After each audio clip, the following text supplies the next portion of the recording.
Big red boots, giant bows, unnatural hair colors? All of these trends have one thing to thank for their place in the fashion hierarchy: anime. But what helped anime reign supreme? I've got the answer, and I predict that only 3% of you can guess what it is. Hello Internet, welcome to Style Theory, the show that's ready for its magical girl transformation.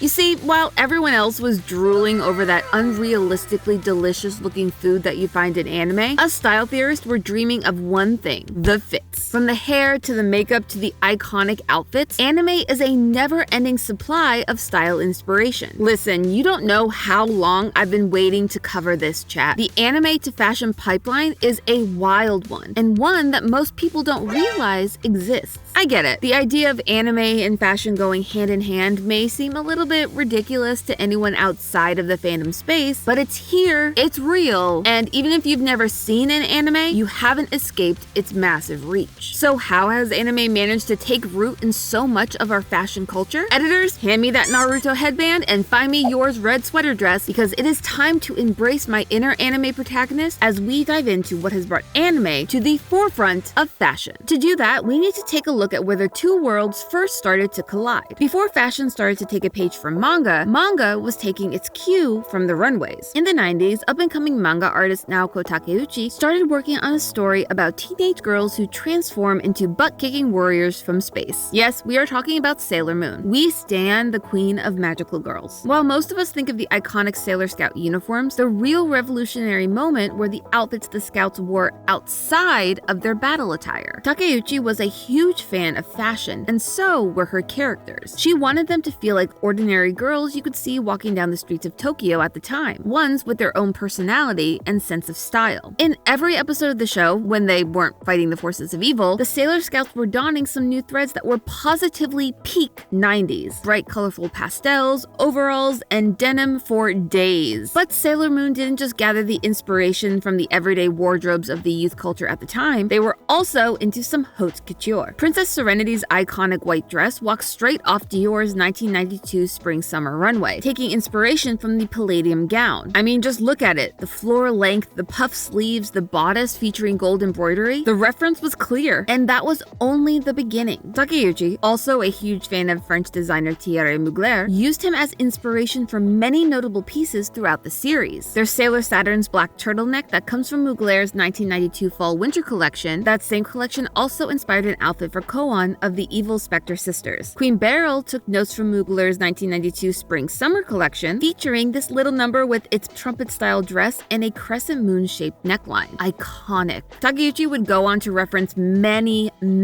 other iconic designers, including Christian Lacroix, Chanel, Versace, Yves Saint Laurent, and more. TLDR, if you see an amazing outfit in the Sailor Moon universe, the inspiration likely came from the designers of our world. However, Sailor Moon wasn't the only anime to do this. There are other series that arguably took this to an even more extreme level. I'm talking about the criminally underrated manga turned anime from this era, Nana. Nana is the story of two girls named, well, Nana. One Nana, Nana K, shared the love of that late 90s and early 2000s fashion found in Sailor Moon, while the other Nana, Nana O, is pure punk royalty. From the black leather jackets, chokers, and belts that don't seem to hold anything up, her aesthetic is just perfection.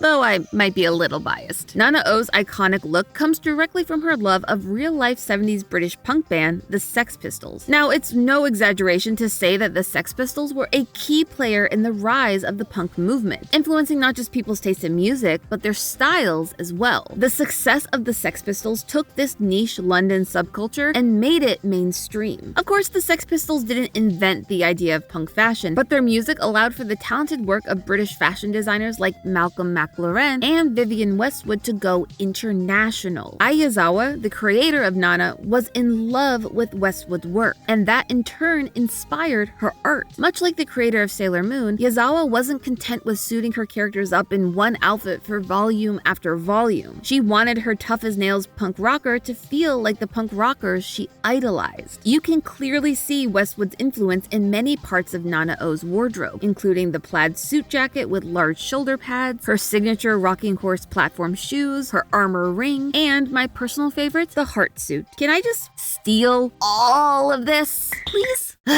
Okay, fine. A girl can dream, can't she? Speaking of dreaming, I have been dreaming of the day I can finally tell you that we here at Theorist are launching a brand new project unlike anything we've ever done before. One that I think all of you anime fans are going to love. This is Lore-Fi, a lo-fi channel with a sinister twist. While you chillax to some killer lo-fi beats, you will also be uncovering clues alongside our main character Taylor as you try to solve a mystery and catch a killer. Listen to the music on Spotify, scour the videos on YouTube. You'll need all of it to solve this lo-fi ARG.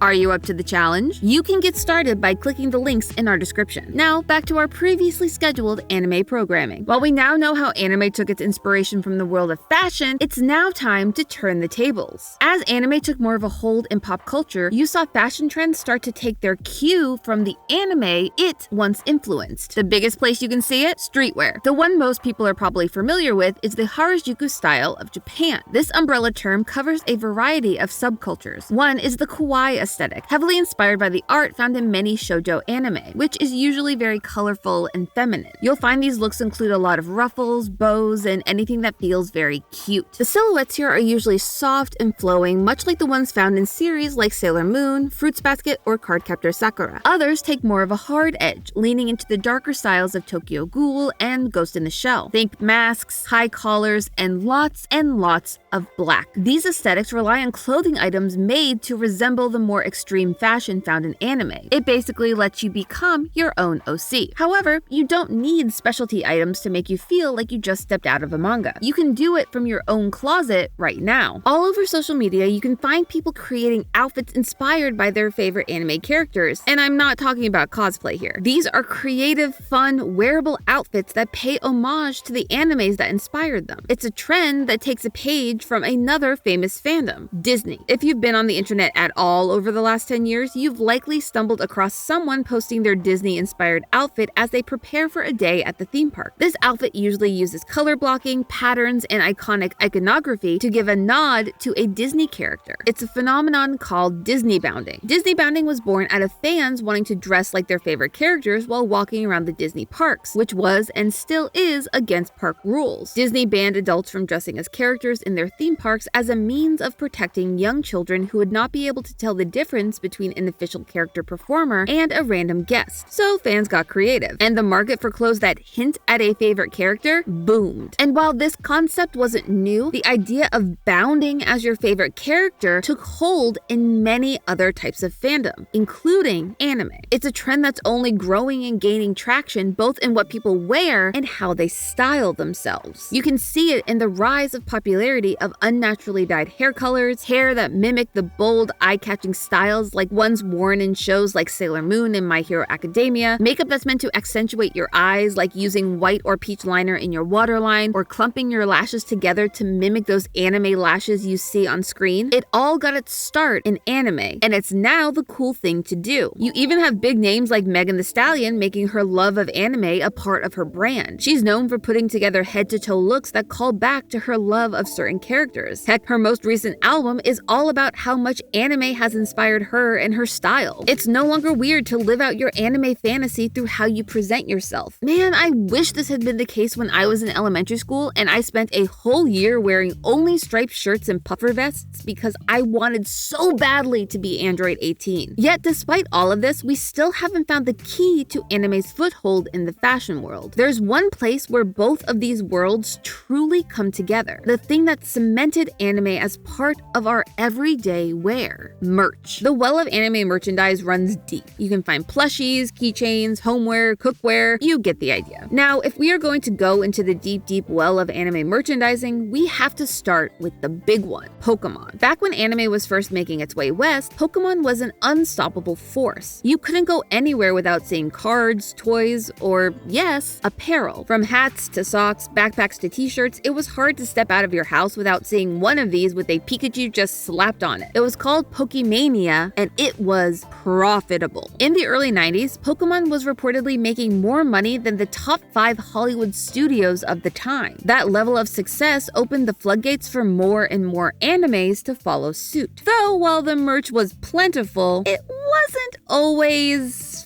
fashionable. The most common item you'd see was a classic screen print shirt, which let you show off your favorite characters for an affordable price. And if you couldn't find your favorite anime character represented, worry not. Right alongside the shirt showcasing Fruits Basket, Fullmetal Alchemist, and Bleach were ones claiming your otaku status and letting everyone know you were an anime junkie. But if you were looking for something beyond your basic shirt, you were unfortunately out of luck. No tea, no shade. I also had quite a few of these shirts. This was not the age of your cosplay dress or your fashionable cardigan. However, you did have one other option: the infamous Dragon Ball Z button-down. They usually came in the vacation style with the loose fit and wide sleeves. You could find them everywhere your favorite anime DVDs were sold. Sam Goody, FYE, GameStop. Heck, I think I even remember seeing some in grocery stores. And don't forget your Spencer's Gifts. They love them there. And surprisingly, if you still happen to have any of those, these shirts are going for upwards of $300 on reseller sites now. Time really does make the heart grow fonder, huh? Eventually, as the fans who wore these as kids and teens grew up and leveled up their personal style, the merch had to evolve along with it. Much like how Theoryware digivolved into Lumen, our fashion brand. Instead of being limited to the children's section or your local Hot Topic, actual big-name fashion brands were opening their doors to anime. Brands big and small were starting to realize that there was a gold mine just waiting to be tapped into, thanks in part to the sudden easy accessibility of anime on streaming platforms. This access took it from something niche and brought it to everyone. The popularity of anime exploded in a whole new way. In honor of its 30th anniversary, Sailor Moon teamed up with French brand Maget on a lovely summertime collection, as well as Jimmy Choo for a line of shoes, bags, and accessories all inspired by the Sailor Scouts, which immediately sold out. I am still sad about it. And it's not just Sailor Moon. One Piece collaborated with Ape and Puma, and creator Ichiro Oda even created custom looks featuring Gucci for an issue of Elle Men magazine in China. By the way, Gucci loves itself some anime. Then you have Spanish luxury brand Loewe, who did not one but 2 collaborations with Studio Ghibli. And that's not even getting started on the indie brands. In the age of social media marketing, it feels like you can't open the apps without stumbling upon an ad for an anime-themed streetwear. And chat, I am not immune. I may be stalking the Atsuko website waiting for them to finally restock that pink Yu Yu Hakusho sweater. I have a mighty need. A mighty need! But it's not just classic shows like Yu Yu Hakusho making a comeback in indie apparel. Many old school shows like Yu-Gi-Oh!, Gundam, Digimon, and DBZ are making a comeback. And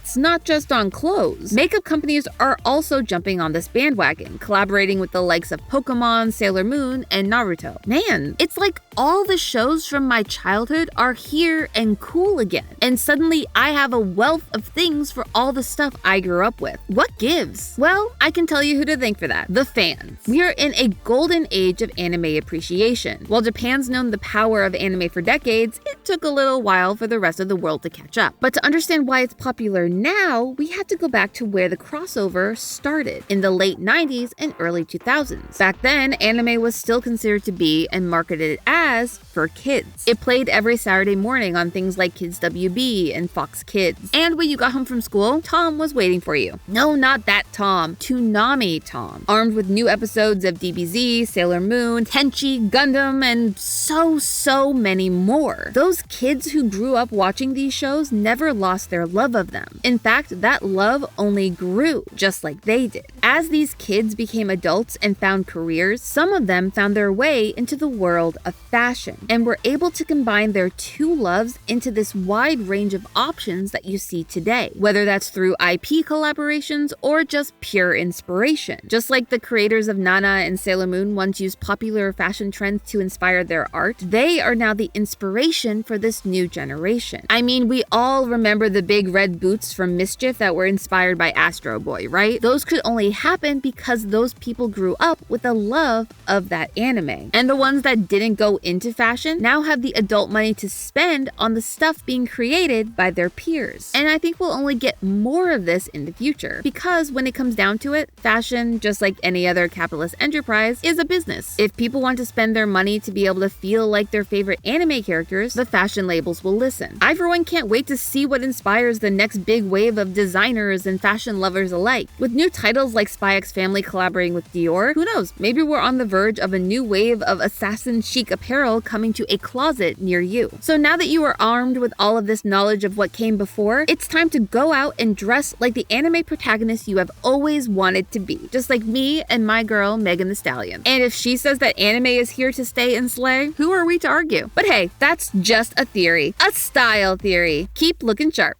And if you want to go down another deep dive of fashion influence, click here to find out how Ken became a fashion icon.